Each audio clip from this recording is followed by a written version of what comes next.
우리 찬송가 426장 같이 부르시겠습니다. 426장. 이 죄인을 완전케 하시옵고 내 마음속에 영원히 거하소서. 426장 찬송입니다. 이 죄인을 완전케 하시옵고 내 마음속에 영원히 거하소서. 죄 가운데 빠졌던 몸과 마음을 있는 보다 더 희게 하옵소서. 눈보다 더욱 희어지게 고시서서 정결케 하옵소서. 저 보좌에 앉으신 주 예수여, 이 몸 주께 드리니 받으소서. 내 마음과 지식도 드리오니 있는 보다 더 희게 하옵소서. 눈보다 더욱 희어지게 고시서서 정결케 하옵소서. 그 상하신 발 아래 엎드려서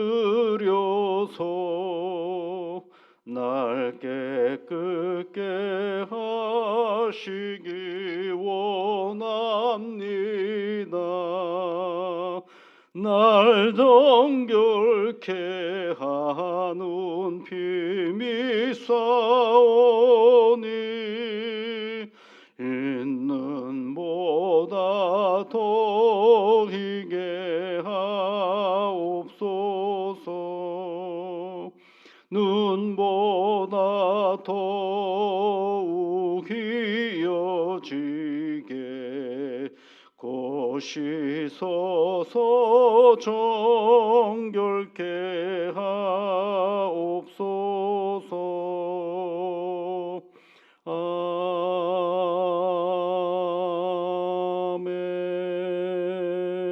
아멘. 언제나 우리를 눈동자와 같이 보호하시고 이끌어 주시는 여호와 아버지 하나님, 주님을 사랑하는 믿음의 사람들이 이른 아침에 첫 시작을 하나님께 기도하며 나아가게 하시니 감사를 드립니다. 하나님 아버지, 사랑하는 주의 자녀들이 하나님 앞에 간구하오니 주의 성령께서 이 시간 친히 귀를 기울여 주시사 간구하는 이들의 마음과 몸을 주장하셔서 하나님의 은혜와 복으로 채우시고 이끌어 주시고 인도하여 주시옵소서.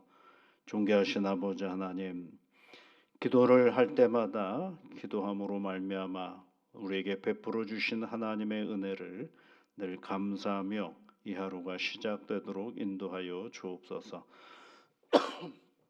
주님을 사랑하는 주의 자녀들입니다. 복을 내려 주시옵고 특별히 우리가 살아가는 이 나라를 기억하시사 하나님 무엇보다도 평안한 대한민국이 되게 이끌어 주옵시며 저마다 자신의 삶의 조건은 다 다르지만 성실히 살아갈 때, 최선을 다하여 살아갈 때 사는 보람과 기쁨이 있는 대한민국이 되어줄 수 있도록 은총을 내려 주시옵소서. 내게 맡겨진 인생의 본분을 누군가와 비교하며 살아가는 것이 아니라 내게 주어진 오늘의 이 삶을 성실히 감당하며 나아갈 때마다 그것이 복이 되는 그러한 세상살이가 되도록 주 성령께서 이끌어 주시옵소서. 국내외적으로 간단치 않은 인생의 문제들이 참 많이 있습니다. 그 일을 앞서서 맡겨진 이 땅의 정치인들과 그리고 위정자들에게 복을 내려 주셔서 그 모든 권한이 자신들의 이익이 아니라 국민을 위하여 이 땅을 사랑하는 모든 사람들을 위하여 대표하며 가지고 있는 고난과 권력인 것을 잊어버리지 아니하도록 지혜와 능력으로 붙잡으시고 인도하여 주시옵소서. 주의 성령께서 함께하여 주시사 이 땅의 모든 그리스도인들이 하나님 앞에 간구할 때에 나라를 위하여 기도할 때에 주의 성령께서 이 역사를 지배하시고 이끄시사 하나님의 섭리 안에서 이 민족이 나아가도록 지켜 인도하여 주옵소서. 세상에 있는 모든 그리스도인들이 나라를 위하여 기도하는 일이 가장 큰 애국인 것을 한순간도 잊어버리지 않게 하여 주시사 하나님 앞에 간구하는 이 새벽의 모든 나라를 위한 간구가 이 땅에 복이 되게 도와 주시옵소서. 예수님 이름으로 기도드립니다. 아멘. 하나님의 말씀은 계시록 11장 말씀입니다. 요한계시록 11장 1절부터 19절까지 말씀 우리 또 함께 같이 읽어보겠습니다. 또 내게 지팡이 같은 갈대를 주며 말하기를 일어나서 하나님의 성전과 제단과 그 안에 경배하는 자들을 측량하되 성전 바깥 마당은 측량하지 말고 그냥 두라. 이것은 이방인에게 주었은즉 그들이 거룩한 성을 42달 동안 짓밟으리라. 내가 나의 두 증인에게 권세를 주리니 그들이 굵은 베옷을 입고 1260일을 예언하리라. 그들은 이 땅의 주 앞에 있는 두 감람나무와 두 촛대니 만일 누구든지 그들을 해하고자 하면 그들의 입에서 불이 나와서 그들의 원수를 삼켜버릴 것이요 누구든지 그들을 해하고자 하면 반드시 그와 같이 죽임을 당하리라. 그들이 권능을 가지고 하늘을 닫아 그 예언하는 날 동안 비가 오지 못하게 하고 또 권능을 가지고 물을 피로 변하게 하고 아무 때든지 원하는 대로 여러 가지 재앙으로 땅을 치리로다. 그들이 그 증언을 마칠 때에 무조갱으로부터 올라오는 짐승이 그들과 더불어 전쟁을 일으켜 그들을 이기고 그들을 죽일 터인즉 그들의 시체가 큰 성 길에 있으리니 그 성은 영적으로 하면 소돔이라고도 하고 애굽이라고도 하니 곧 그들이 주께서 십자가에 못 박히신 곳이라. 백성들과 족속과 방언과 나라 중에서 사람들이 그 시체를 사흘 반 동안을 보며 무덤에 장사하지 못하게 하리로다.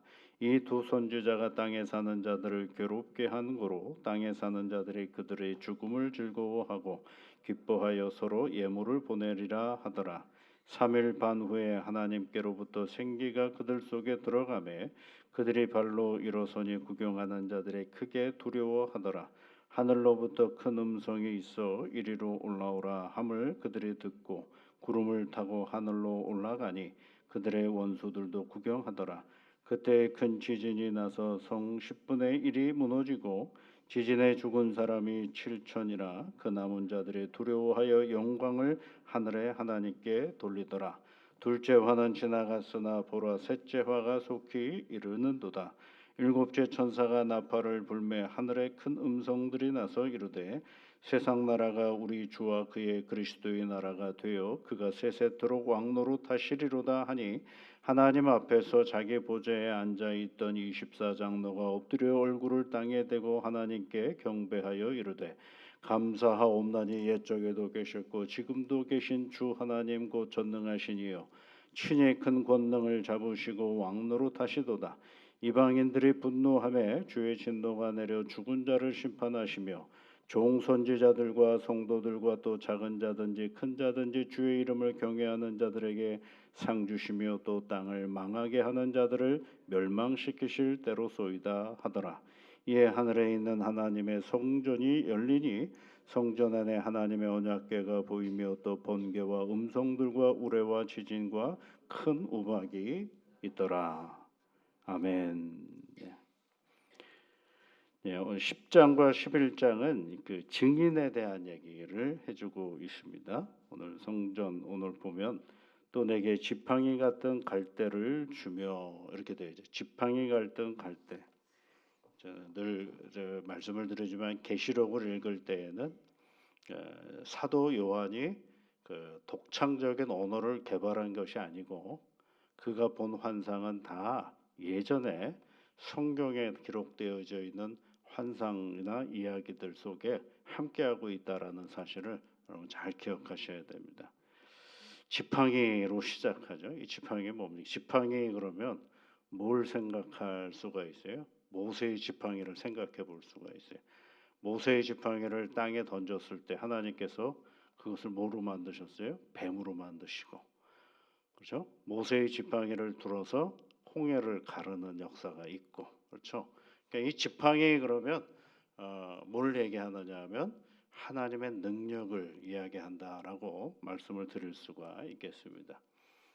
사망의 음침한 골짜기를 내가 다닐지라도 주의 지팡이와 막대기가 나를 안위하시나이다. 이런 표현도 있죠. 그러니까 뭐예요? 지팡이는 보호를 얘기하는 경우도 있습니다. 근데 그 두 지팡이가 내게 지팡이 같은 갈대를 주며 말하기를 일어나서 하나님의 성전과 제단과 그 안에 경배하는 자들을 측량하라 그랬어요. 성전을 측량하라고 그랬어요. 근데 계시록에 쓰여질 때의 성전은 없거든요. 이미 파괴돼 버렸어요. 로마 제국에서요. 그런데 성전을 측량하라는 얘기는 없는 성전을 어떻게 측량하겠어요? 근데 이 성전은 신약 성경에서는 뭘 표현을 하고 있느냐면 교회를 말하는 것입니다. 교회. 그러니까 하나님의 교회를 측량하라 그래서 그러면 자로 재라는 얘기 아니겠어요? 자로 재라. 그런데 이제 그 측량이라는 말은 또 어디에 나오느냐 하면 측량 이야기가 나오고 그다음에 쭉 더 내려가 보시면 두 증인 이야기가 있죠. 3절 말씀에 내가 나의 두 증인 이렇게 해놓고 4절에는 뭐라고 돼 있어요? 이 땅의 주 앞에 있는 두 감람나무와 두 촛대니 이런 표현이 있죠. 그러니까 측량이라는 단어가 있고 그다음에 증인이라는 단어가 있고 근데 그 증인이 뭐라고 그랬어요? 두 감람나무와 두 촛대라고 돼 있을 때 그러니까 이제 이 성경을 읽다가 보면 어디에 이 표현이 나오느냐 하면 스가랴서에 나오는 표현들이에요. 이게 스가랴서 구약 성경 스가랴서에 있는 말씀인데 스가랴서 3장 4장에 나오는 이야기예요. 그래서 여러분 그 옆에다가 슥 3, 4 이렇게 한번 쳐 놓으시고 나중에 기회가 있으시면 한번 읽어 보시면 좋겠어요. 이 스가랴서는 그런 얘기거든요. 하나님의 성전, 그 포로에서 돌아온 하나님의 백성들이 성전을 져야 되는데 그 짓다가 그냥 멈춰 버렸어요. 그때 하나님께서 누구를 보내어서 성전을 지으라 그랬어요. 거기 1차로 이제 보낸 사람들이 누구냐면 총독 수룹바벨과 대제사장 여호수아가 거기로 갑니다. 그래서 이제 성전을 지어라고 하는데 환경이 만만치 않거든요. 성전을 지을 만한 그런 환경이 다 되지를 않아요. 그럼에도 불구하고 하나님께서 이 수룹바벨과 대제사장 여호수아를 보내어서 성전을 짓게 하죠. 그때 이제 그 환상을 스가랴 선지자에게 보여주는데 그때 보여주시는 환상이 뭐냐 감람나무 환상을 보여주시고 또 두 촛대 이야기를 해주시는 거죠. 그러면서 이제 아주 유명한 성경 우리가 잘 알고 있는 성경 구조를 거기에 표현되죠. 스가랴서 4장 6절 말씀이 그거죠. 이는 힘으로 되지 아니하며 그렇게 시작하는 능력으로도 되지 아니하며 오직 나의 영으로 되느니라 이런 표현을 했죠. 하나님의 성전은 우리가 가지고 있는 재료가 많다고 우리가 가지고 있는 능력이 있다고 되는 것이 아니라 하나님의 영으로 되는 것이다라는 것을 가르쳐주고 있는 그런 말씀이죠. 이제 거기에서 나오는 단어가 뭐냐면 측량하라거든요. 거기도 성전이 없어요. 없는데 성전을 져야 되니까 어떻게 해요? 여러분 건축을 제일 먼저 할 때 뭐부터 해요? 측량을 먼저 하는 거잖아요. 그러니까 새롭게 설계할 때 제일 먼저 나타나는 일이 뭐냐면 측량하는 일입니다. 그 땅이 얼마나 되는지 그리고 어떻게 지어야 되는지 이런 그 경계나 이런 것들을 다 측량한다라는 거죠. 그런데 측량한다라는 말은 다른 말로 말하면 세워간다라는 거고 세워간다라는 얘기는 다른 말로 말하면 하나님께서 건물을 새로 세워간다는 건 뭐예요? 보호한다라는 의미거든요. 그러니까 이 스가랴서의 말씀을 그 환상 가운데 다시 이 누구예요? 신약의 이 요한 사도가 봄으로 인해서 하나님이 그 옛날 약속해 주셨던 성전에 대한 그 환상을 다시 보여줌으로 말미암아 하나님께서 교회를 어떻게 하신다라는 거예요? 보호하신다. 세상의 교회를 누가 보호하신다? 하나님이 보호하신다라는 이야기를 환상을 통해서 말씀해 주고 있는 장면이 오늘 말씀의 이야기입니다. 근데 그 얘기만 하는 줄 알았더니 또 다른 얘기를 해요. 5절 6절 말씀해 보시면 만일 누구든지 그들을 해하고자 하면 그들의 입에서 불이 나와서 그들의 원수를 삼켜버릴 것이요 누구든지 그들을 해하고자 하면 반드시 그와 같이 죽임을 당하리라. 그 누가 보호하신다는 이 두 증인을 누가 보호하신다? 하나님이 보호하시는데 그 두 증인에게는 어떤 권능이 있느냐라고 할 때 6절 말씀에 보면 하늘을 닫아 그 예언하는 날 동안 비가 오지 못하게 하고 기도했더니 비가 하고 그럼 누구 여러분 생각나십니까? 엘리야 선지자 생각이 나죠. 열왕기하에 나오는 엘리야 선지자가 나오죠. 그 다음에 또 이거 또 6절 중간에 보면 또 권능을 가지고 물을 피로 변하게 하고 그렇죠? 물을 피로 변하게 하고 누가 생각이 나세요? 모세. 그러니까 하나님께서 엘리야와 모세와 같은 권능을 가지고 하나님께서 뭘 보호하신다라는 거예요? 하나님의 교회를 보호하신다.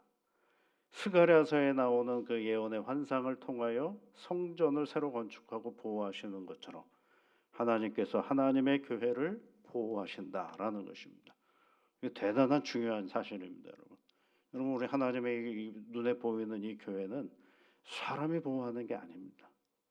우리 교회 다니면서 꼭 잊지 말으셔야 돼요. 교회의 머리가 예수님이시고 하나님의 교회는 누가 계시는 거예요?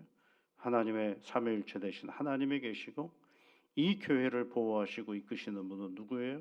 하나님이시고 그러니까 그 하나님을 의지하여 우리가 이 믿음의 길을 걸어가는 것이 가장 지혜롭고 잘하는 길임을 결코 잊지 말아야 되는 것입니다. 그런데 7절부터 13절까지 말씀해 보면 그 교회가 어려움을 당하고 있습니다. 그런데 그 보면 교회가 당장은 승리할 것 같은데 현장에 있는 현실에 있는 교회는 이런저런 세상의 곤고함과 어려움들 앞에 온갖 핍박을 다 당하는다라는 것입니다. 그런 어려움과 핍박 앞에 있는 그런 교회를 얘기하는. 그럼에도 불구하고 놓치지 말아요. 뭐가 먼저 얘기 나오느냐 하면 보호가 먼저 나온다는 거예요. 하나님의 교회는 누가 보호하시는 거예요? 하나님이 보호하십니다. 하나님의 교회는 누가 다스리십니까? 하나님이 다스리십니다. 이게 자꾸 사람들을 잊어버려요. 그러다 보니까 뭐예요? 자기가 뭔가를 좀 해보려고 애를 쓰는 경우들이 있어요. 다 거짓말입니다. 사람들이 교회를 보호하는 게 아닙니다. 누가 보호하는 거예요? 하나님이 보호하셔요. 그러니까 그 하나님을 잘 신뢰하고 그 하나님께 맡겨드리면 교회는 어떻게 되겠어요? 보호함을 받는 거죠. 그런데 하나님이 궁극적으로는 보호하시는데 우리 현장의 교회들은 어때요? 이런저런 어려움들이 있다라는 사실 또한 얘기해 주는 게 7절부터 14절까지 있는 말씀이에요. 그럼에도 불구하고 마침내 어떻게 되느냐면 그 13절 끝부분에 보면 남은 자들이 두려워하여 영광을 하늘의 하나님께 돌리더라라고 얘기를 하고 있습니다. 이게 이제 증인들이 있는 10장부터 11장 14절까지의 말씀이죠. 그리고 나서 이제 다시 7번째 나팔을 부는 장면이 나오는 겁니다. 그런데 여러분 7번째 나팔을 불었을 때 어떤 일이 벌어지느냐 하면 15절 말씀에 보면 큰 음성이 나서 누구를 경배하느냐면 하나님과 예수님을 경배하는 장면이 있어요. 세상 나라가 이렇게 시작해요. 세상 나라가 15절에 우리 주와 그의 그리스도의 나라가 되어 이렇게 돼요. 세상 나라가 마침내 궁극적으로는 이 세상의 모든 권세와 힘이 뭐가 되는 가 그것이 세상을 지배하는 것이 아니라 하나님께서 이 세상을 지배하신다라는 이 궁극적인 승리의 소식을 일곱 번째 나팔을 부를 때 그때 우리에게 온다라는 거예요. 이 역사의 지배자이시고 승리자이신 하나님을 의지하지 못하면 뭐에 휩쓸릴 수밖에 없는 현상에 우리가 흔들릴 수밖에 없어요. 현상이 궁극적인 건 아니거든요. 마침내 끝이 어딘지를 우리가 잘 보면서 나갈 것을 일곱 번째 나팔이 얘기하는 거죠. 다시 16절 보시면 하나님 앞에서 자기 보좌에 앉아있던 24장로가 엎드려 얼굴을 땅에 대고 하나님께 경배합니다. 이렇게 되어 있죠. 뭐라고 돼요? 17절에 감사하옵나니 옛적에도 계셨고 지금도 계신 주 하나님 곧 전능하신 이여 친히 큰 권능을 잡으시고 왕노릇 하시도다. 이렇게 되어 있죠. 이방인들이 분노하며 주의 진노가 내려 죽은 자를 심판하심에 종 선지자들과 성도들과 또 작은 자든지 큰 자든지 주의 이름을 경외하는 자들에게 뭘 주셔요?